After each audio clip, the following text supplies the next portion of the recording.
bonsoir encore et bienvenue à notre nouvelle série, ou notre nouvelle, je devrais dire, notre mini-série sur l'Épître aux Philippiens, puis à notre survol des thèmes qui sont abordés dans cette épître-là par l'apôtre Paul.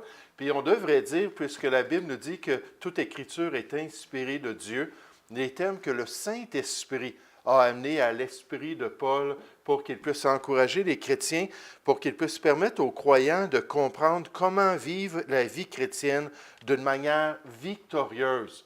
C'est ça, si on pourrait dire, le grand résumé de l'Épître, c'est cette victoire-là qu'on a en Jésus-Christ. Comment réussir notre marche chrétienne et un jour être en mesure de compléter notre course pour la gloire de Dieu. Ce soir, j'aimerais encore parler d'un thème particulier qu'on retrouve dans l'Épître, et c'est le thème du renoncement à soi. Le thème du renoncement à soi. Et peut-être vous dites, pasteur, il semble dans les dernières années que tu as parlé souvent du renoncement à soi.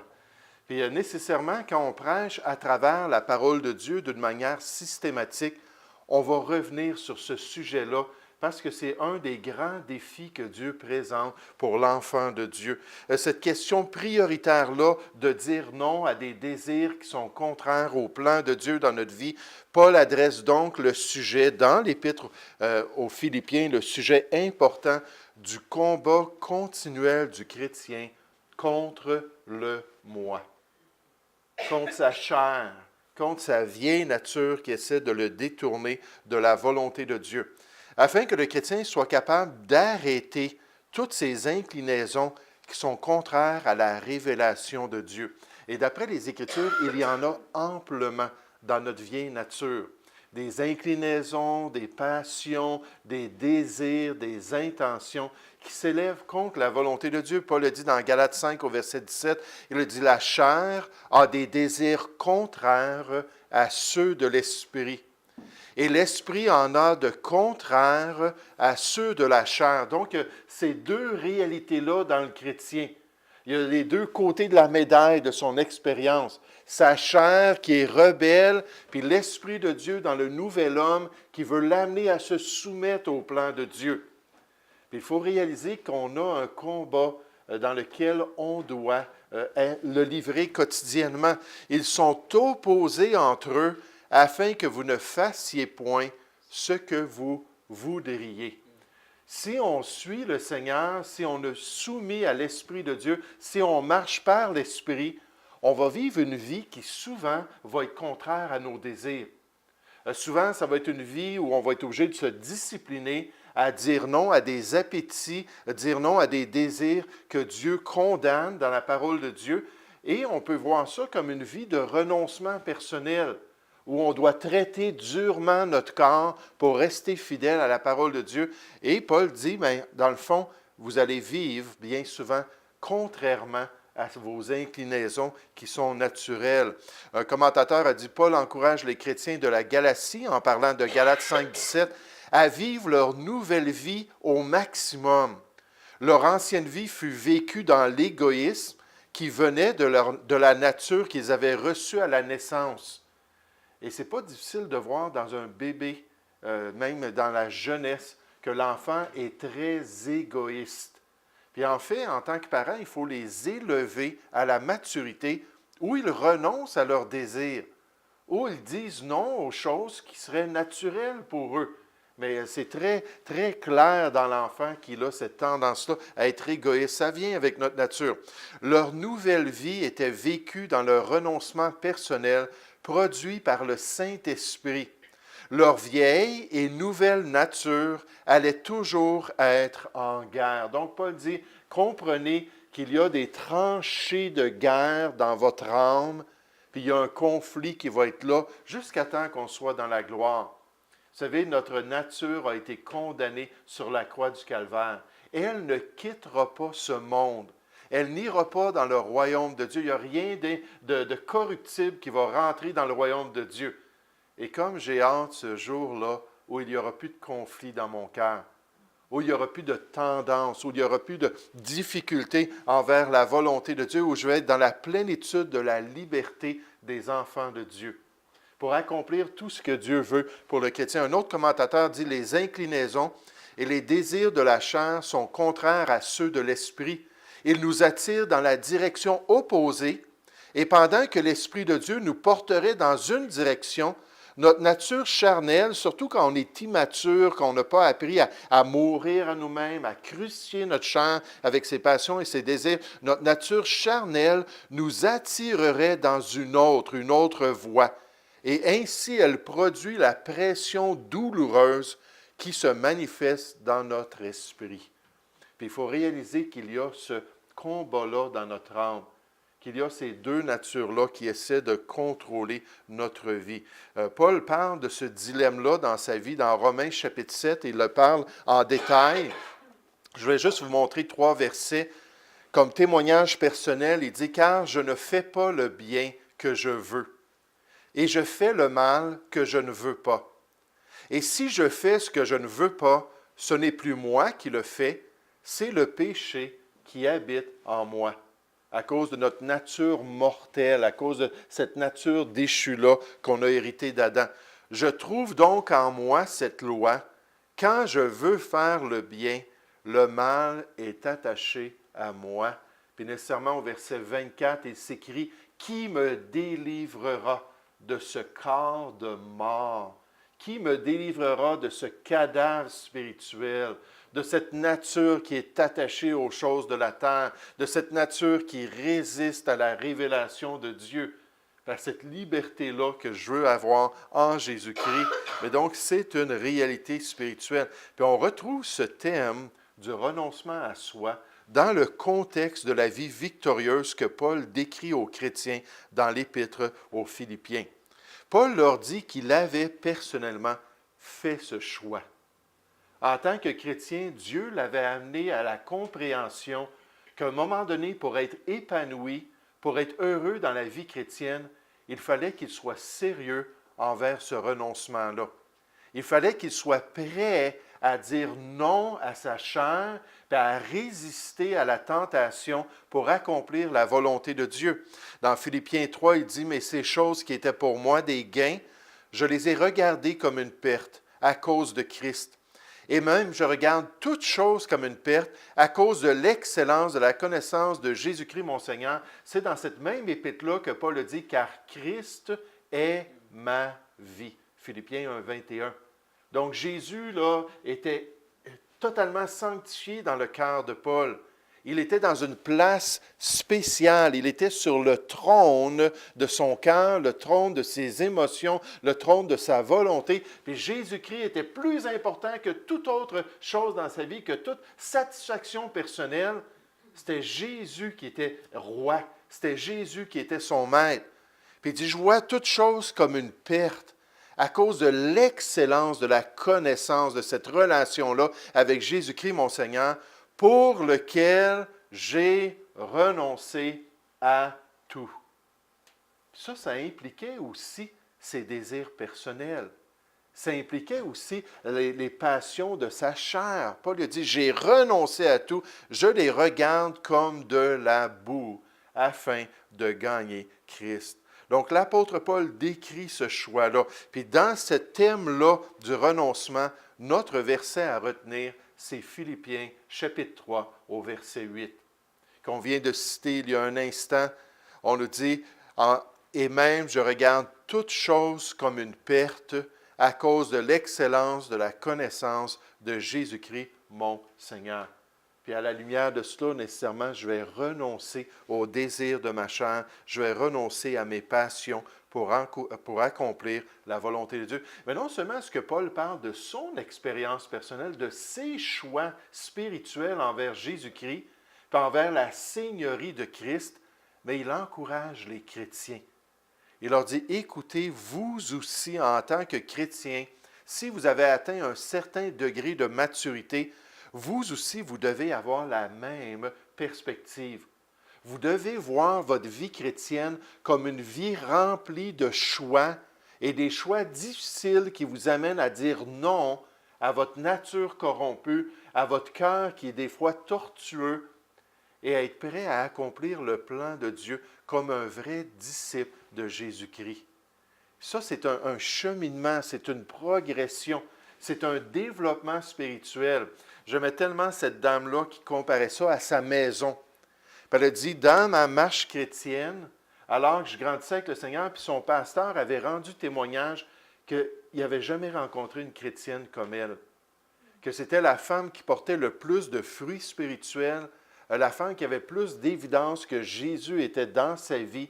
Il dit vraiment, c'est une femme qui était remarquable dans toutes les saisons de sa vie, dans toutes les expériences qui étaient bonnes, les expériences qui étaient difficiles. Il y avait quelque chose qui soutenait cette femme-là. Quand il lui avait demandé, il dit, écoute, il dit, moi je suis pasteur, tout ça, mais je n'ai pas atteint encore ce niveau-là. Qu'est-ce que je dois faire? Elle dit, moi, c'est pas compliqué, je me regarde dans le miroir à chaque matin. Puis quand je regarde mon reflet dans le miroir, je lui dis, non, non. Ce n'est pas toi qui vas diriger. Ce n'est pas toi qui vas décider. Ce n'est pas toi qui vas me contrôler. C'est Jésus-Christ, mon Seigneur. C'est lui qui me dicte sa volonté et c'est sa parole que je vais serrer dans mon cœur afin de ne pas pécher contre Dieu. Puis elle avait déterminé quotidiennement de renoncer à elle-même, puis de vivre une vie qui plaisait à Dieu et nécessairement Dieu bénissait abondamment. Puis cette femme-là, elle a dit, je compare ma maison puis mon cheminement à cette maison-là.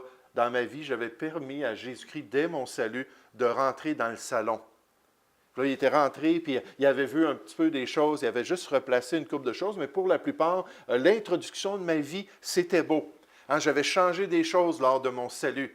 J'avais changé des pratiques, j'avais mis de côté certaines choses, j'avais commencé à pratiquer d'autres choses. Puis mon salon était tout beau. Puis là, alors que je marchais avec le Seigneur, il venait encore à ma porte, hein, comme on voit dans l'Apocalypse, il cognait à la porte de ma vie, puis il dit, ouvre la porte pour que je puisse rentrer chez toi. Puis là, je le laissais rentrer, puis il dit, oui, ton salon est beau, est-ce que je peux aller dans ta cuisine? Puis il avait dit, OK, Seigneur, viens dans la cuisine. Puis encore une fois, j'avais tout nettoyé. Je faisais un bout de temps que je me disciplinais à grandir dans les voies de Dieu, à sanctifier de plus en plus des choses, à mettre de plus en plus des choses de côté, à pratiquer de nouvelles choses pour la gloire de Dieu. Puis il dit, wow, il dit, ta cuisine est vraiment belle. Il dit, bravo. Un peu plus tard, alors que je marchais avec le Seigneur, il a dit, attends, ta chambre à coucher. J'aimerais ça aller. Puis là, il a commencé à demander progressivement d'aller dans tous les aspects de ma vie, jusqu'à temps qu'il est arrivé au garde-robe. Elle dit, je ne sais pas pour vous, mais moi, mes garde-robes, ce n'est pas les places les plus en ordre. Puis elle dit, je résistais toujours. Non, pas ça, Seigneur. Pas cet aspect-là. Je ne veux pas que tu sois témoin du désordre. Je ne veux pas que tu sois témoin des choses qui sont souillées, qui auraient dû être lavées, là, puis j'ai toléré dans ma vie. Puis un jour, alors que j'ai grandi dans les voies du Seigneur, j'ai appris à tellement faire confiance à mon Sauveur. Puis elle dit, Seigneur, je te donne les clés de toutes les pièces de ma maison. Puis elle dit, quelle joie, quelle liberté, quel épanouissement, quelle transformation, alors que j'ai permis à Jésus d'avoir le contrôle entier de ma vie. Puis cette femme-là était vraiment remarquable dans son témoignage. Paul encourage les chrétiens à devenir matures. Il dit, nous tous donc qui sommes parfaits, dans une autre version, ça dit des hommes faits, c'est pour ça que j'ai hésité ici, mais qui sommes parfaits, puis le mot veut dire pleinement développés, matures spirituellement, ayons cette même perspective. Puis dans le passage, c'est là qu'il dit qu'oubliant ce qui est en arrière, me portant vers ce qui est en avant, je cours vers le but, je fais une chose, ma priorité, c'est Jésus-Christ et sa volonté, et je veux devenir un chrétien victorieux. Puis il dit, vous, si vous êtes mature, si vous avez atteint un certain degré de sanctification personnelle, si vous avez laissé Jésus-Christ vous transformer un peu, il dit, ayez donc cette même pensée, cette même perspective. Il dit, peut-être qu'on va varier dans les applications, peut-être même qu'il y a des choses qui vont aller prendre plus de temps à comprendre. Si vous êtes en quelque point d'un autre avis, ce n'est pas grave, Dieu, lui, il est à l'œuvre. Il est là pour nous instruire, il est là pour nous transformer, il est là pour nous montrer sa volonté. Et l'apôtre Paul voulait encourager les chrétiens à accomplir le plan de Dieu. Une vie de renoncement personnel.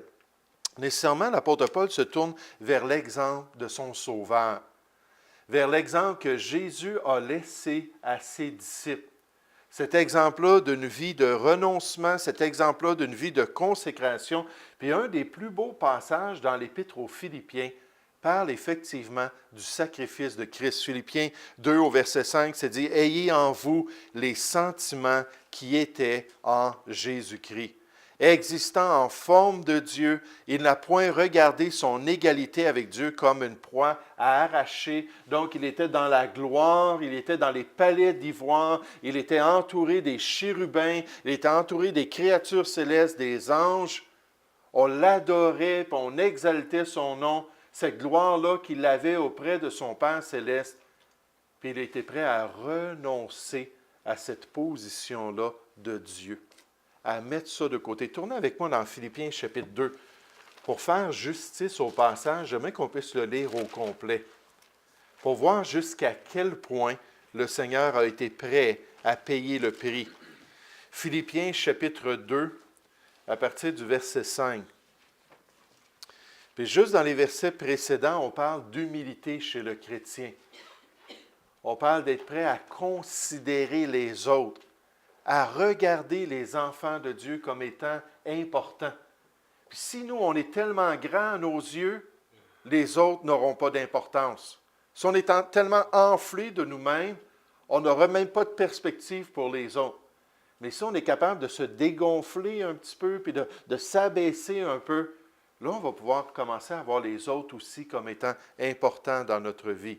Donc là, à la lumière de cela, verset 4, que chacun de vous, au lieu de considérer ses propres intérêts, considère aussi ceux des autres. Puis là, il dit, ayez en vous les sentiments qui étaient en Jésus-Christ. S'il y a quelqu'un qui était grand, s'il y a quelqu'un qui était digne, s'il y a quelqu'un qui avait le droit de se concentrer sur lui-même, c'était bien Jésus-Christ. Mais il n'a pas gardé cette gloire-là, puis il n'a pas gardé cette perspective-là. Il dit, ayez en vous les sentiments qui étaient en Jésus-Christ. Quels étaient ces sentiments-là? Existant en forme de Dieu, il n'a point regardé son égalité avec Dieu comme une proie à arracher, mais il s'est dépouillé lui-même en prenant une forme de serviteur, en devenant semblable aux hommes, et il a paru comme un vrai homme. Il s'est humilié lui-même, se rendant obéissant jusqu'à la mort, même jusqu'à la mort de la croix. Dans Galates chapitre 3, on nous dit qu'il est devenu malédiction aux yeux de Dieu. Parce que la loi disait, maudit est quiconque est pendu au bois. Puis Jésus, en acceptant cette mort-là, a été vraiment repoussant pour son Père céleste. La Bible nous dit qu'il a porté nos péchés en son corps sur le bois. Dieu a dû se détourner de lui. Puis il l'a senti, Jésus, il s'est écrié, « Mon Dieu, pourquoi m'as-tu abandonné? » Puis là, il était conscient que pour la première fois de toute éternité, il y avait une rupture dans sa relation avec Dieu. Là, il était éloigné de Dieu. Il y avait un mur de séparation à cause de le péché qu'il portait. La Bible nous dit dans 1 Pierre 3,18 qu'il a souffert pour nos péchés. Lui juste, sans péché, l'agneau de Dieu sans défaut et sans tache, lui, il est devenu péché, il a souffert pour nos péchés afin de nous amener à Dieu. Donc, on voit là, à quel point il était prêt à souffrir jusqu'à la mort de la croix. Et c'est le genre de renoncement que Dieu s'attend de nous. Un renoncement qui peut être pénible, un renoncement qui peut nous amener à l'extrême de notre expérience chrétienne. Comme ce pasteur-là que j'ai mentionné ce matin, qui a été traîné derrière des chevaux à travers la ville. On mettait des obstacles dans le chemin. Quand les chevaux sautaient par-dessus les obstacles, il rentrait, son corps heurtait ces obstacles-là. Il était tout ensanglanté. Puis là, ensuite, on l'a brûlé au bûcher. Mais tout cela, il était prêt à le faire pour rester fidèle à l'appel de Dieu et à la vérité de Dieu. Pour ne pas faire les compromis. Je pense à Jean Hus. Vous vous rappelez, on avait écouté la vidéo de Jean Hus. Il avait eu un sauve-conduite offert par un des évêques catholiques qui lui avait dit, écoute, on va te questionner, tu vas venir, puis on va juste examiner un petit peu tes croyances, mais peu importe ce que tu crois, tu vas être protégé parce qu'on te donne vraiment une garantie de protection. Ce qu'ils avaient fait aussi, L'empereur Charles V avait fait la même chose avec Martin Luther.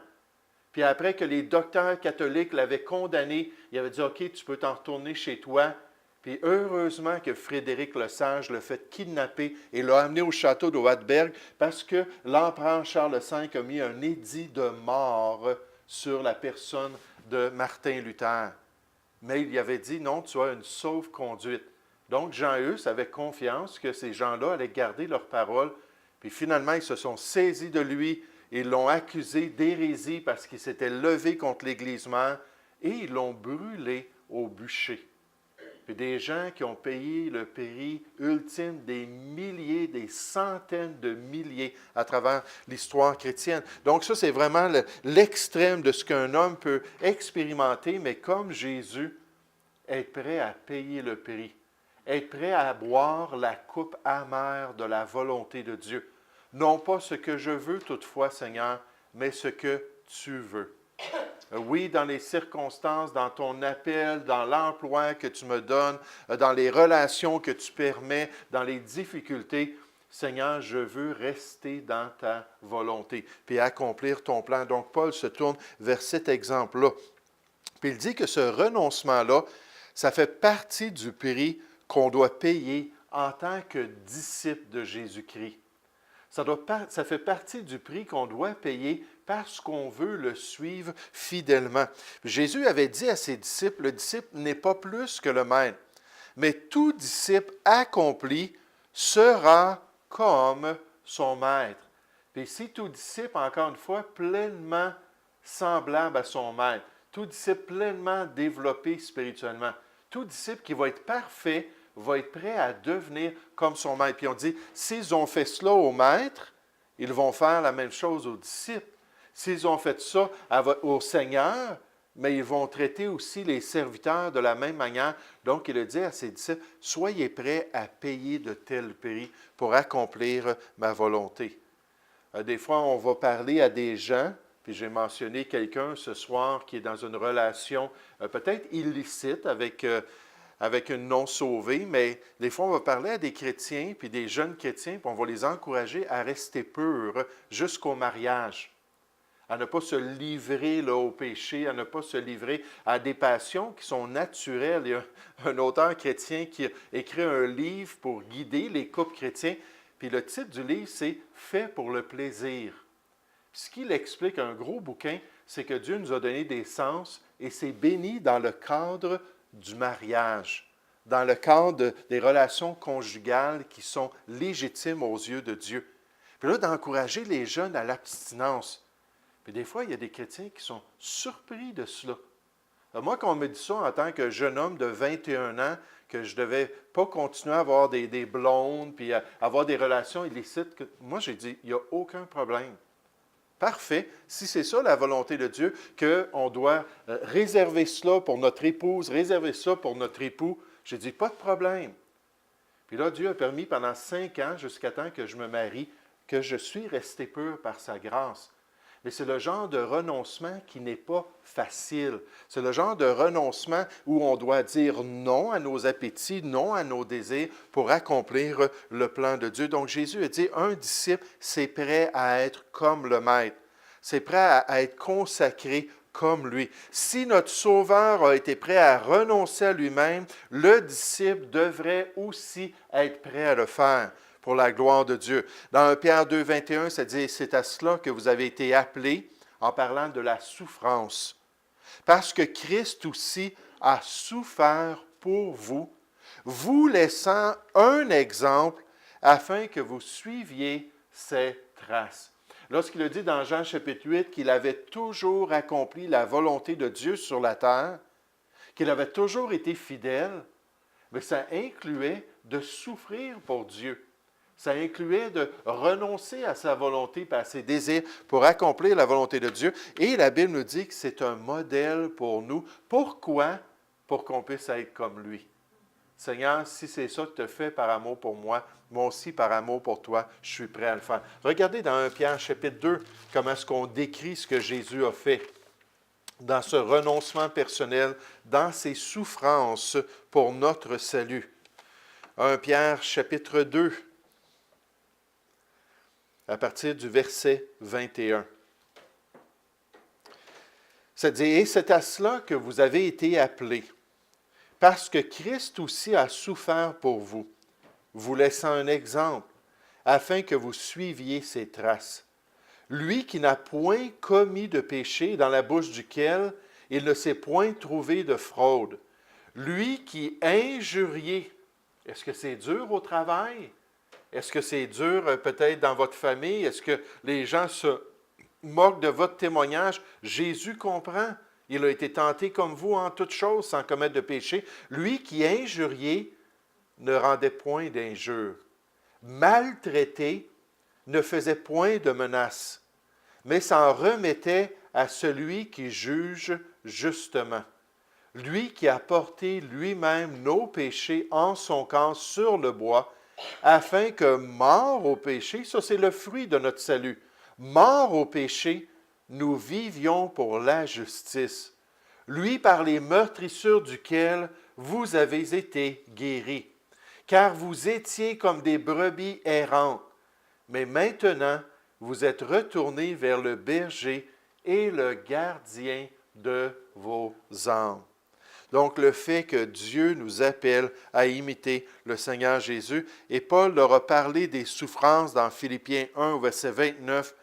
Il a dit, « Car il vous a été fait la grâce par rapport à Christ, non seulement de croire en lui, mais encore de souffrir pour lui. » Après notre salut, il y a des opportunités de souffrance. Il y a des opportunités de payer un prix pour la volonté de Dieu, mais encore de souffrir pour lui, en soutenant le même combat que vous m'avez vu soutenir et que vous apprenez maintenant que je soutiens. Puis ça incluait le renoncement personnel, mettre Jésus à la première place dans notre vie et accomplir toute sa volonté. Le fait d'avoir part au renoncement de son Sauveur était un sujet de joie pour l'apôtre Paul. Il disait, dans toute ma marche avec Jésus, dans toute ma relation puis mon intimité avec lui, plus que j'apprends à le connaître, plus que je comprends ses souffrances pour moi, plus qu'il me permet de souffrir, plus que je suis proche de lui, plus que je suis dans une intimité spéciale avec lui. C'est pour ça que Corrie ten Boom, que j'ai mentionné ce matin, Corrie ten Boom, disait qu'elle aimait tellement son Sauveur, qu'elle aimait tellement la relation que Dieu avait développée avec elle. Souvent, les chrétiens qui ont le plus souffert parlent d'une profondeur de relation qui est extraordinaire. Pourquoi? Parce qu'ils souffrent, mais ils souffrent aussi en correspondance avec ce que leur Sauveur a vécu. Ça leur permet de mieux le comprendre. Ça leur permet de mieux l'apprécier à cause de l'œuvre qu'il a accomplie. Puis dans Philippiens chapitre 2 au verset 17, il dit, Paul, « Et même si je sers de libation pour le sacrifice et pour le service de votre foi, même si je suis offert en sacrifice, juste le petit sacrifice liquide qu'on offrait avec toutes les offrandes, et pour le service de votre foi, je m'en réjouis.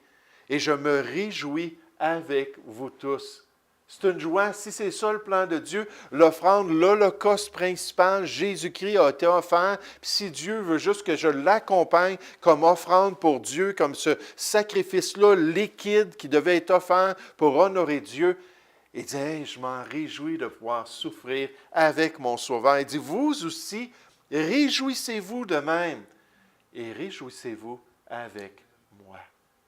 Wow, quelle perspective, n'est-ce pas? Pas que l'apôtre Paul aimait souffrir, loin de là. Il parlait des douleurs qu'il avait expérimentées, il parlait des cicatrices, des stigmates qu'il avait en son corps. Il parlait de son homme extérieur qui est en train de littéralement dépérir progressivement. Mais il dit, alors que je pense à celui qui est mort pour moi, je me réjouis de ce privilège-là, de pouvoir accomplir ça pour le Seigneur.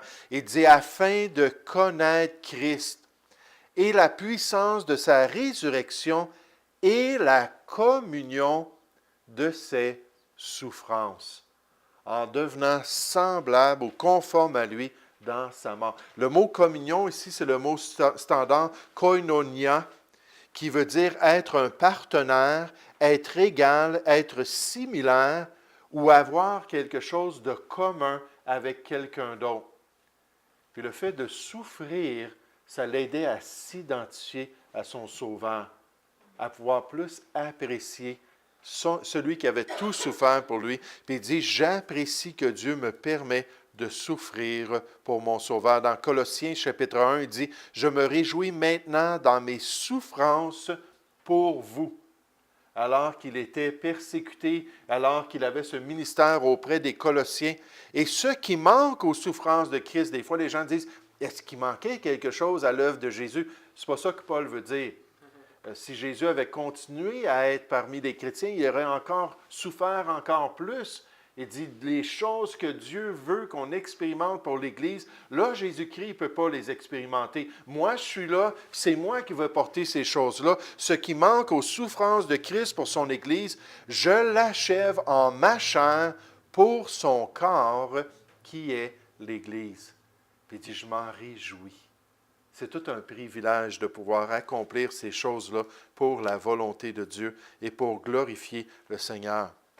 Paul comprenait bien que le renoncement à soi fait partie du plan de Dieu pour tous ses enfants, pour tous les chrétiens. Puis ça peut être un sujet de discorde un peu. Lorsqu'on parle avec des enfants de Dieu, lorsqu'on leur présente ce que Dieu nous a amené à changer dans notre vie, comment est-ce qu'on était prêt à renoncer à certaines choses, puis on partage ça avec des gens, puis des fois, il y a des réactions parce que cette personne-là, elle n'est pas prête.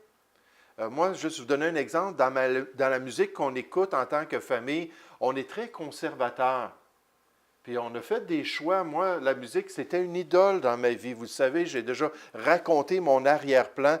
Puis là, j'ai été prêt à mettre de côté la musique du monde pour sanctifier ma musique, pour que ce soit de la musique qui, à mon avis, glorifie le Seigneur dans tous les détails de la musique, dans tous les aspects de la musique, que ce soit autant les paroles qui sont chantées, que ce soit autant le style musical. Puis des fois, librement, on va juste partager ça avec les gens. Puis là, on voit, on vient de toucher une corde sensible. La personne n'est pas du tout d'accord. Puis c'est correct. C'est correct, il n'y a pas de problème. C'est pour ça que Romains 14 nous a été donné, pour qu'on se respecte. Mais n'importe quoi où on fait des choix, où on est prêt à devenir plus sérieux, il va y avoir de la critique. Dans les milieux évangéliques, c'est le mot légalisme qui est le plus utilisé pour critiquer les chrétiens qui sont peut-être plus austères, plus disciplinés. Puis on va dire, tu n'es qu'un légaliste. C'est comme une étiquette qu'on utilise pour dire aux gens, je ne suis pas d'accord, ça ne m'intéresse pas.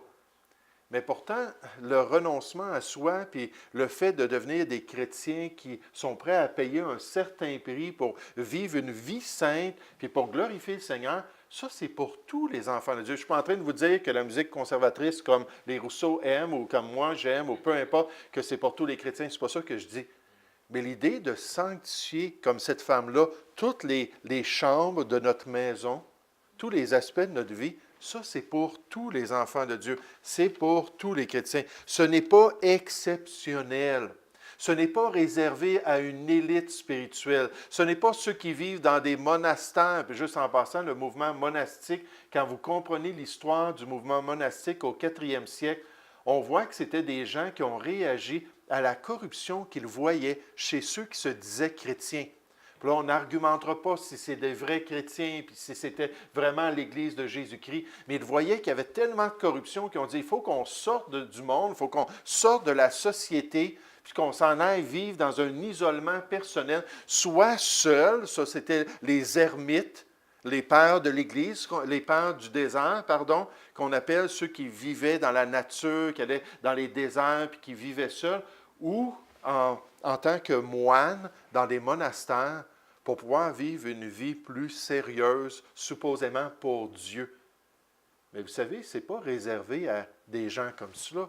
Tous les chrétiens, on devrait être prêts à renoncer. Tous les chrétiens, on devrait être prêts à payer un prix pour accomplir la volonté de Dieu. C'est pour tous. Jésus, on nous dit, puis il dit à tous, si quelqu'un veut venir après moi, qu'il renonce à lui-même. Si quelqu'un veut être mon disciple, un disciple, c'est celui qui discipline sa vie pour suivre le maître, pour imiter son maître et devenir semblable à lui, qu'il renonce à lui-même, qu'il se charge chaque jour de sa croix et qu'il me suive. Car celui qui voudra sauver sa vie la perdra. Puis combien de chrétiens perdent l'opportunité de vivre une vie qui glorifie Dieu?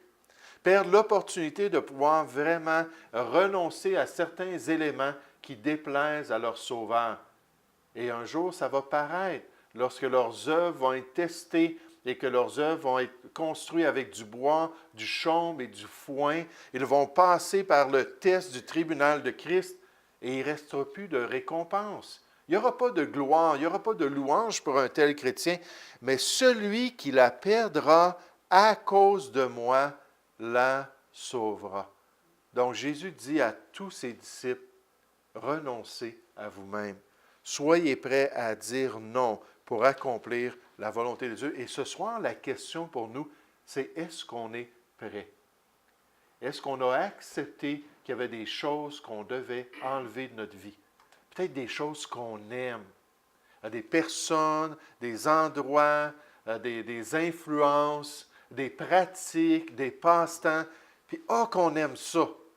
Ça vient tellement nous plaire dans notre chair. Puis Dieu nous dit, non, enlève ces choses-là de ta vie. Est-ce qu'on est prêt à renoncer pour la gloire de Dieu? Puis l'apôtre Paul, c'est très clair que c'était son choix spirituel. Dans Actes chapitre 20, il dit aux chrétiens, mais je ne fais pour moi-même aucun cas de ma vie. Aucun cas. Toutes les pièces ont été consacrées à Jésus-Christ. Tous les étages de ma vie, de ma maison, ont été nettoyés par Jésus-Christ. Je ne fais aucun cas de ma vie, comme si elle, ma vie, m'était précieuse, pourvu que j'accomplisse ma course avec joie et le ministère que j'ai reçu du Seigneur Jésus d'annoncer la bonne nouvelle de la grâce de Dieu. Donc, je suis prêt à payer le prix pour persévérer dans la course chrétienne et accomplir le plan de Dieu pour ma vie. Puis nécessairement, la promesse des Écritures qu'une vie chrétienne abondante et fructueuse est liée à notre renoncement personnel, ça devrait nous motiver à faire ça quotidiennement. À savoir que bien souvent, c'est nous qui empêchons Dieu de nous développer spirituellement. C'est nous qui empêchons Dieu de faire de nous des gagneurs d'âme, des pêcheurs d'hommes, de faire de nous des disciples efficaces, des gens qui vont pouvoir servir Dieu et qui vont pouvoir accomplir les tâches que Dieu a préparées d'avance pour nous. Je pensais justement aujourd'hui à la fidélité aux réunions de l'Église. Puis vous savez, c'est une des choses que je crois que Dieu voit. Quand on est fidèle dans les petites choses, la Bible nous dit qu'il nous confie de plus grandes choses. Puis quelque chose comme être fidèle aux réunions de l'Église, être engagé à être là, puis on connaît qu'il y a des circonstances, c'est correct, mais si ce n'est pas de situation, de circonstances, on va assister, c'est déjà décidé dans notre cœur. Qu'est-ce qu'on permet à Dieu de faire? C'est de voir qu'on est des serviteurs disponibles pour lui. Puis là, Dieu va progressivement nous donner des tâches. Il va progressivement nous montrer nos dons spirituels et nous permettre d'accomplir des choses. Pourquoi? Parce qu'il faut être présent pour pouvoir faire des tâches pour la gloire de Dieu, pour pouvoir avoir un cheminement qui va accomplir des choses de particulier pour Dieu. Imaginez si le chauffeur de l'autobus était là sporadiquement. On ne savait jamais, là, bon, est-ce qu'il va venir chercher les gens ou est-ce qu'il ne sera pas là? Imaginez si les personnes qui sont à la chorale étaient là sporadiquement. Peut-être que je vais essayer peut-être que je vais avoir assez de soprano, assez de ténor, puis ça, pour au moins pratiquer leur partition. Mais n'importe quelle tâche, ça prend de la fidélité. Puis moi, je sais qu'il y a des gens qui veulent des tâches dans l'Assemblée, mais qui ne sont pas fidèles aux réunions. Comment est-ce qu'on peut leur confier cela? Comment est-ce qu'on peut les honorer avec des tâches qu'on aimerait leur donner, mais qui nécessitent que la personne soit présente pour la garderie, que la personne soit présente pour la chorale, que la personne soit présente pour enseigner les classes d'école du dimanche et les autres aspects. Mais cette fidélité-là est tellement importante. Puis le fait de savoir qu'en renonçant à soi, puis en priorisant les choses spirituelles, Dieu peut nous développer puis peut vraiment nous utiliser, je pense que ça devrait nous encourager à le faire. Il y a un pasteur qui me disait, en tant que jeune chrétien, un des messages qu'il avait entendu, c'était que lorsqu'on n'est pas à l'Église, on manque ce que Dieu avait probablement en réserve pour nous personnellement. Puis il m'a dit, si Dieu me parle par sa parole, puis si Dieu va m'instruire dans ses voies, puis si Dieu va me permettre de grandir, je ne veux pas en manquer de réunions. Puis il avait déterminé, lui et sa famille, de toujours être là. Puis ça n'a pas été long que Dieu l'a appelé au ministère. Parce que Dieu, comme Timothée, avait fait des preuves, il avait passé les tests de fidélité pour pouvoir accomplir la volonté de Dieu. Quelqu'un qui dirait, bien, j'aimerais ça avoir la position de diacre dans l'Église. La Bible nous dit dans 1 Timothée chapitre 3 que le diacre, s'il est fidèle, puis s'il démontre qu'il est engagé, alors donnez-lui les responsabilités. Puis ça prend des gens qui sont présents, qui sont fidèles. Et quand on suit le Seigneur, Dieu veut nous utiliser dans ses voies. Jésus a dit dans Jean chapitre 12, en vérité, je vous le dis, si le grain de blé qui est tombé en terre ne meurt, il reste seul. Il faut renoncer, il faut mourir à nous-mêmes pour ne pas rester seul dans notre expérience chrétienne. Mais s'il meurt, il porte beaucoup de fruits. Puis vous vous rappelez, dans Jean 15, qu'on avait regardé le vigneron, au verset 8, Jésus avait dit, si vous portez beaucoup de fruits, pas du fruit, plus de fruits, beaucoup de fruits, c'est ainsi que mon Père sera glorifié et que vous serez mes disciples. Puis Dieu veut cela en nous. Mais il faut mourir, il faut renoncer, il faut dire non. Celui qui aime sa vie la perdra. Et celui qui est sa vie dans ce monde la conservera pour la vie éternelle. Si quelqu'un me sert, qu'il me suive, qu'il suive mon exemple, qu'il soit prêt à renoncer comme un vrai disciple. Et là où je suis, là aussi sera mon serviteur. Si quelqu'un me sert, le Père l'honorera en l'utilisant, en le rendant fructueux. C'est lui qui est le maître de la vigne. C'est lui qui va émonder la vigne, enlever les petites pousses, puis rendre la vigne efficace pour qu'on puisse encore porter plus de fruits pour la gloire de Dieu. Donc, ce thème-là, ce soir, du renoncement à soi. Dans l'Épître aux Philippiens, c'est clair que Paul avait fait ce choix. Puis je pense que si vous êtes ici ce soir, étant les colonnes de l'œuvre de Jésus-Christ, étant les personnes les plus fidèles, puis ce n'est pas qu'on veut dénigrer qui que ce soit, mais je pense que c'est un encouragement à continuer, à laisser Dieu nous développer spirituellement et nous permettre d'accomplir toute sa volonté. Nous allons prier ensemble. Père Céleste, je veux te louer, je veux te remercier, Seigneur, pour encore une fois ces thèmes de l'Épître aux Philippiens. Et Seigneur, ces vérités spirituelles, les vérités que nous retrouvons dans ta personne, Seigneur, tu nous dis que le Seigneur Jésus est un reflet de ta personne, il est l'empreinte de qui tu es. Et quand on voit Jésus, on te voit. Toi qui es un Dieu d'amour, toi qui veux prendre soin de tes créatures, toi qui étais prêt à renoncer à celui en qui tu avais mis toute ton affection, et qui l'a envoyé même subir la croix du calvaire. Merci pour cet amour, tu nous as tant aimés. Merci pour cette manifestation de cet amour et merci pour ce privilège de pouvoir t'imiter, de pouvoir marcher dans l'amour et accomplir la volonté de Jésus-Christ. Alors, Père Céleste, aide-nous à relever nos manches, aide-nous à être déterminés, puis aide-nous à accomplir cette course un jour pour pouvoir recevoir cette louange, ayant construit sur le fondement de notre salut avec de l'or, de l'argent et des pierres précieuses. Tous ces éléments-là de notre service, de nos œuvres, qui vont pouvoir être honorés dans ta présence un jour. Aide-nous à accomplir toute ta volonté, Seigneur. Montre-nous les œuvres que tu as préparées d'avance pour nous et aide-nous à comprendre ces dons spirituels que tu nous as confiés pour devenir de meilleurs serviteurs de Jésus-Christ. Seigneur, nous te prions au nom du Seigneur Jésus.